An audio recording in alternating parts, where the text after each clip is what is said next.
Hi friends, Bashas kitchen la இன்னைக்கு நம்ம மல்லி விதை சட்னி எப்படி செய்யறதுன்னு பார்க்க போறோம்.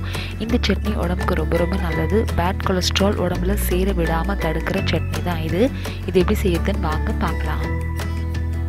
மல்லி விதை சட்னி அரைக்கிறதுக்கு 1 கப் அளவுக்கு மல்லி விதை எடுத்துக்கோங்க. எந்த கப்ல மல்லி விதை எடுத்துக்கிங்களோ அதே கப்ல 1/2 கப் அளவுக்கு துருவன தேங்காய், கொஞ்சம் கறிவேப்பிலை, 4 பூண்டு, கடுகு, உளுந்தம் பருப்பு, 4 இன்ச்சு வத்தல், அப்புறம் கொஞ்சமா புளி. ஃபர்ஸ்ட் ஒரு பேன்ல மல்லி விதையை சேர்த்துட்டு ஒரு 5 ல இருந்து 6 நிமிஷத்துக்கு லோ ஃப்ளேம்ல வச்சு ட்ரை ரோஸ்ட் பண்ணிக்கோங்க. ஒரு 5 நிமிஷத்துக்கு அப்புறம் பாத்தீங்கன்னா நல்லா வாசனை வரும். இப்போ இதை எடுத்து நம்ம ஒரு பிளேட்ல எடுத்துடலாம். அடுத்ததா அதே பேன்ல 1 டீஸ்பூன் அளவுக்கு எண்ணெய் விட்டுட்டு உளுந்தம் பருப்பு போட்டுக்கோங்க. நம்ம எடுத்து வச்சிருக்கிற புளி, 4 பூண்டு பல்லு, அப்புறம் கொஞ்சம் கறிவேப்பிலை சேர்த்துக்கோங்க. இது எல்லாத்தையும் ஒரு 2 ல இருந்து 3 நிமிஷத்துக்கு நல்லா வதங்க விடுங்க.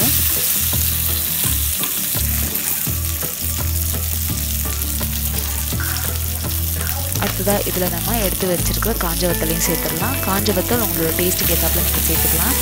நல்ல காரம் சாப்பிடுவீங்கன்னா 10 ல இருந்து 12 காஞ்ச வத்தல் வரைக்கும் வச்சுக்கலாம். இப்போ துருவி எடுத்து வச்சிருக்க தேங்காவை சேர்த்துட்டு எல்லாத்தையும் நல்லா மிக்ஸ் பண்ணிக்கோங்க.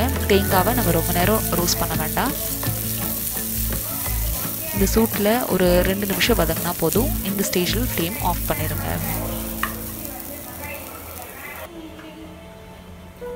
எல்லாத்தையும் நல்லா மிக்ஸ் பண்ணதுக்கப்புறமா இதையும் ஒரு பிளேட்டில் எடுத்துடலாம். இப்போ இது ரெண்டையும் நல்லா ஆற வச்சுட்டு அதுக்கப்புறமா இதை நம்ம ஒரு மிக்ஸி ஜாரில் சேர்த்து அரைச்சிக்க போகிறோம்.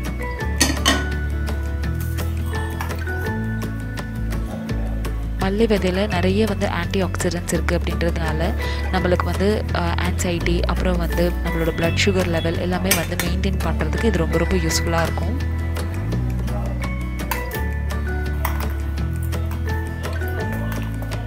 ஒரு 5 ல இருந்து 10 நிமிஷம் ஆற வச்சதுக்கப்புறமா ஒரு மிக்ஸி ஜாரில் இப்போ இது எல்லாத்தையும் நம்ம சேர்த்துடலாம். 1 டீஸ்பூன் அளவுக்கு உப்பு சேர்த்துட்டு எல்லாத்தையும் நல்லா அரைச்சி எடுத்துக்கோங்க. அரைக்கும் போது கொஞ்சமாக தண்ணி சேர்த்துக்கலாம். அவ்வளோதான், நம்மளோட சட்னி ரெடி ஆயிடுச்சு. இப்போ நம்ம இதை தாளிச்சிடலாம். அதே பேனில் கொஞ்சம் எண்ணெய் விட்டு கடுகு, உளுந்தம் பருப்பு போட்டு தாளிச்சுக்கோங்க.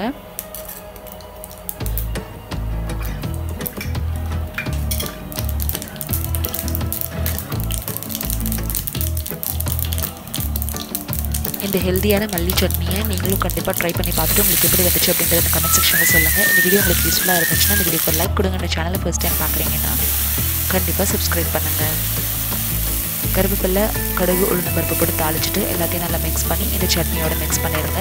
இது நம்ம கொதிக்க வைக்க வேண்டிய அவசியம் இல்லை. ஃப்ளேம் ஆஃப் பண்ணிடுங்க. இந்த ஸ்டேஜில் உங்களுக்கு சட்னி என்ன கன்சிஸ்டன்சியில் வேணுமோ அந்த அளவுக்கு இது நீங்கள் தண்ணி ஊற்றிக்கலாம். மல்லி விதை சட்னி தயாராகிடுச்சு. இதை நீங்கள் தோசைக்கும் இட்லிக்கும் வச்சு சாப்பிட்லாம். கண்டிப்பாக ட்ரை பண்ணி பார்த்துட்டு உங்களுக்கு எப்படி வந்துச்சு அப்படின்றத கமெண்ட் செக்ஷனில் சொல்லுங்கள். அடுத்த இன்னொரு இன்ட்ரெஸ்டிங்கான ரெசிபியில் உங்களை சந்திக்கிறேன். தேங்க்யூ ஸோ மச் ஃபார் வாட்சிங். பாய்.